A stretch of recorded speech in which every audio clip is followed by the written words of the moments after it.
Le message, c'est qu'on veut plus que les femmes meurent, on veut pas juste dénoncer, on veut trouver des solutions pour rester vivantes.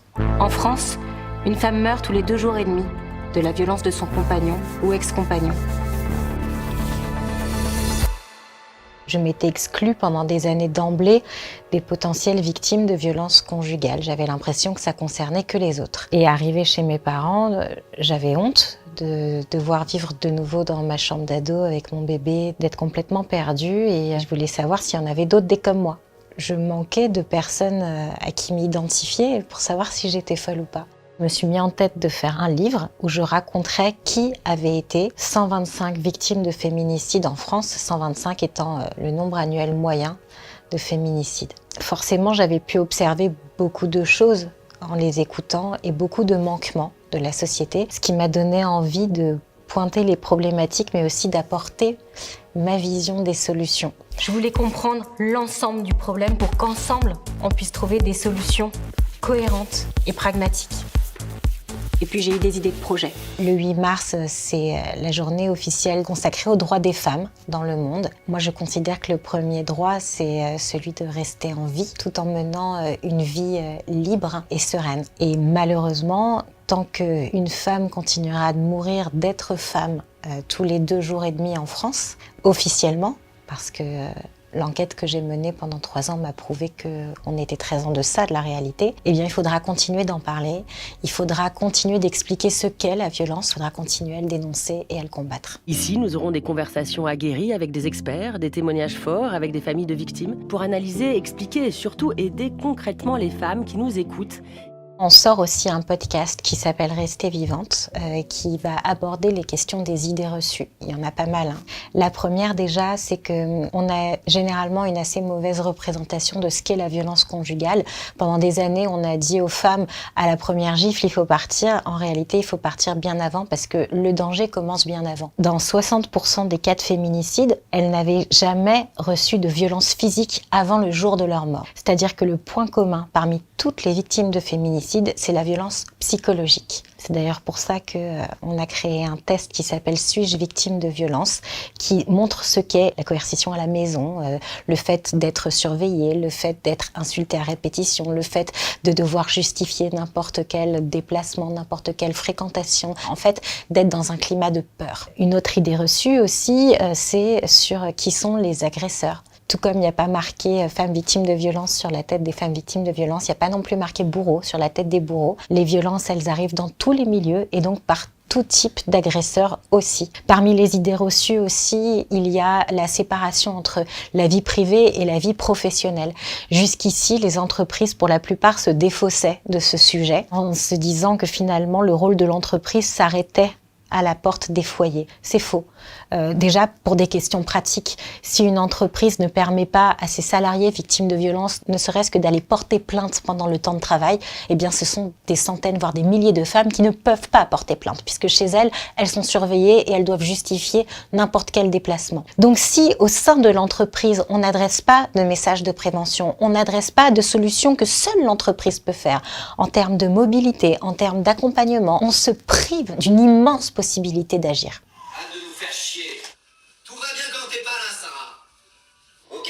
Moi, j'essaye de pas t'attraper par la peau du cul et te foutre dehors. En fait, on reproche aux femmes de ne pas être actives, sauf que lorsqu'on est choqué par la violence, il y a un morceau du cerveau qui se déconnecte et on n'est plus capable d'agir. Donc ce qu'il faut, c'est reconnecter petit à petit cette partie en nous qui nous anesthésie. Donc ça veut dire se regarder dans une glace et se jurer d'être sa meilleure amie. Parler de ce qui nous arrive auprès d'une assistante sociale, auprès d'une psychologue, auprès d'un médecin, en fait d'une personne qui ne va pas vous juger et qui a conscience qu'en fait c'est long de partir. Notez tout ce qui se passe parce qu'un agresseur, consciemment ou inconsciemment, il va vous faire penser que vous êtes folle, qu'il n'a pas vraiment dit ça, qu'il n'a pas vraiment fait ça, qu'il n'a pas voulu vous taper.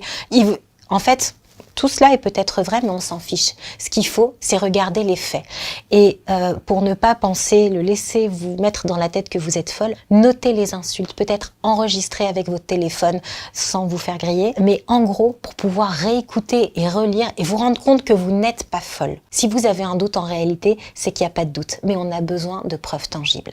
Et petit à petit, tous ces éléments vont vous donner de la force d'aller porter plainte, de trouver votre solution. Ça peut prendre plusieurs mois, de peut-être demander à des amis s'ils peuvent vous héberger un temps. En fait, il faut que vous arriviez à envisager vous-même votre départ. C'est pas que vous êtes seul et que la société vous abandonne, c'est que d'avoir réussi ça dans votre tête, ça va vous donner une force pour la suite de vous dire « je m'en suis sortie ». Il me tire par les cheveux par terre, il me brûle avec des cigarettes, j'ai des cocards aux 2 yeux et je me dis qu'il faut absolument que je trouve un moyen de m'en sortir et je décide de reprendre mes études. Les premières réflexions qu'on m'a faites lorsque j'ai commencé à raconter ce que j'avais vécu, c'est « mais pourquoi t'es pas partie avant ? Comment t'as pu rester 10 ans avec un homme comme ça ? Comment même t'as pu faire un enfant avec un homme comme ça ?» Généralement, ça vient de personnes qui n'ont jamais vécu d'emprise et qui n'ont jamais connu cet isolement. Évidemment que quand on est dans une relation toxique, à un moment donné, il faudra partir. Simplement, dans la grande majorité des cas, le féminicide survient quand la femme s'en va, quand les papiers du divorce arrivent. Finalement, quand il devient matériel, concret, qu'elle n'est plus l'objet de possession de celui qui pensait la posséder. Donc oui, à terme, il faut partir, mais il faut que le départ soit sécurisé. C'est pour ça qu'on a créé un sac qui est plus un symbole qu'un sac qu'il faut absolument acheter, qui est un sac pour partir, qui contient un double fond et un QR code avec la liste de ce qu'il ne faut pas oublier lorsqu'on s'en va. Par exemple, tous les papiers. Bon courage pour inscrire un enfant dans une école si vous n'avez pas le livret de famille, les papiers d'identité. Il vous faut la preuve que vous êtes bien la maman de vos enfants si vous n'avez pas le même nom. Bon courage aussi pour pouvoir vendre un appartement si vous n'avez pas le bail. Enfin, en gros, il vous faut vos papiers d'identité. Il vous faut tout, en fait, ce qui vous permet de réenclencher une vie administrative indépendante. Il vous faut aussi tous les objets, je dirais, émotionnels sans lesquels vous ne pouvez pas vivre, pour vous et pour vos enfants.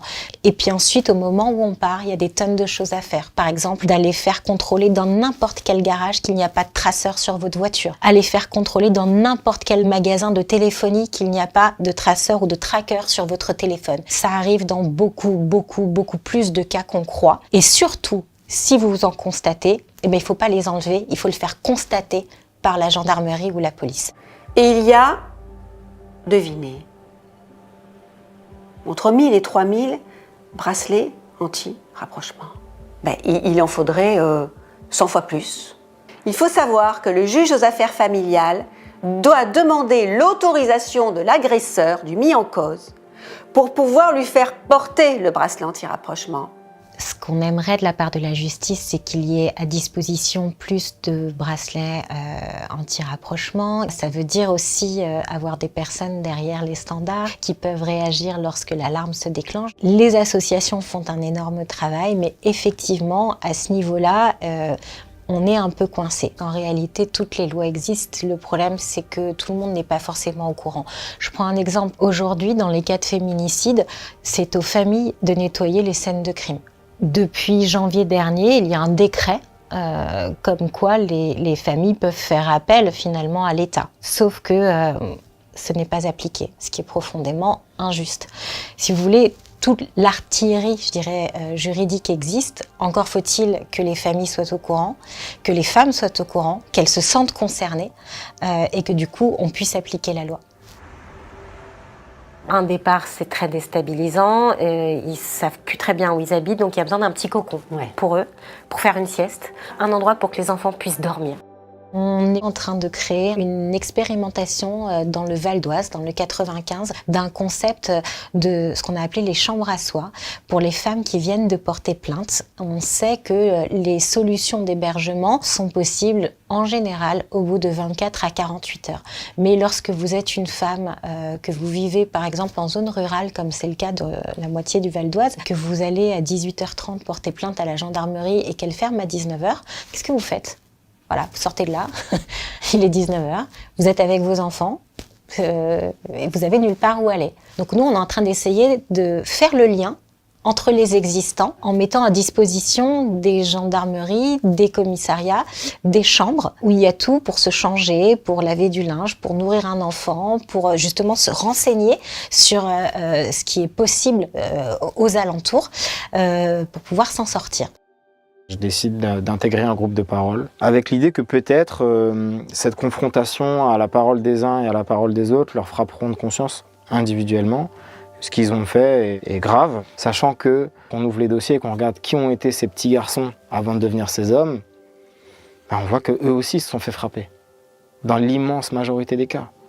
Il y a un énorme enjeu à s'occuper des femmes victimes, mais aussi à prendre en charge les hommes violents pour qu'ils ne soient plus des agresseurs. Il y a d'énormes manquements dans la société. Il y a très très peu de centres et de solutions pour ces hommes. Dans le documentaire, on montre un entretien que j'ai pu avoir avec Boris Cyrulnik, qui a énormément œuvré pour mettre en avant les mécanismes psychologiques qui entrent en compte dans la violence et les agressions. On a fait des observations qui montrent que 5% des petits garçons réagissent à la frustration par la violence, contre moins de 1% de petites filles.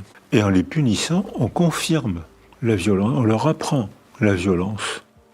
Et il faut que les jeunes mères et les jeunes pères apprennent, mettent en place un système qui apaise ces 5% de petits garçons par le jeu, les jeux moteurs, les explications verbales. Finalement, il a la preuve biologique que ce que les féministes essayent de démontrer, qui est que plus on luttera contre les stéréotypes de l'homme viril très fort que l'on aime pour sa capacité à gueuler et sa capacité à pas s'exprimer, à taper dans un punching ball plutôt que de dire ce qu'il ressent, finalement à se comporter de manière civilisée, eh bien elles avaient raison, parce que finalement plus on paterne et plus on laisse cette part de soi s'exprimer, moins on laisse de place à la violence. Il y a plus de plaintes pour violence conjugale, mais il y a plus de plaintes aussi parce que plus de femmes se rendent compte que ce qu'elles vivent n'est pas acceptable. Moi, je trouve qu'il y a un espoir là-dedans. On peut se sortir de la violence et que justement, s'en être sorti, ça donne un goût à la vie inimitable. Parce qu'on a affronté nos pires démons, on a su se relever et en faire quelque chose. Nous, notre objectif, c'est que la société ne punisse plus en fonction du genre. Et pour cela, il faut réinventer nos codes et nos stéréotypes ensemble. Et surtout ne pas oublier l'objectif, c'est que l'amour ne fasse plus mal. Si toutes ces petites idées peuvent sauver ne serait-ce qu'une vie, alors on a gagné.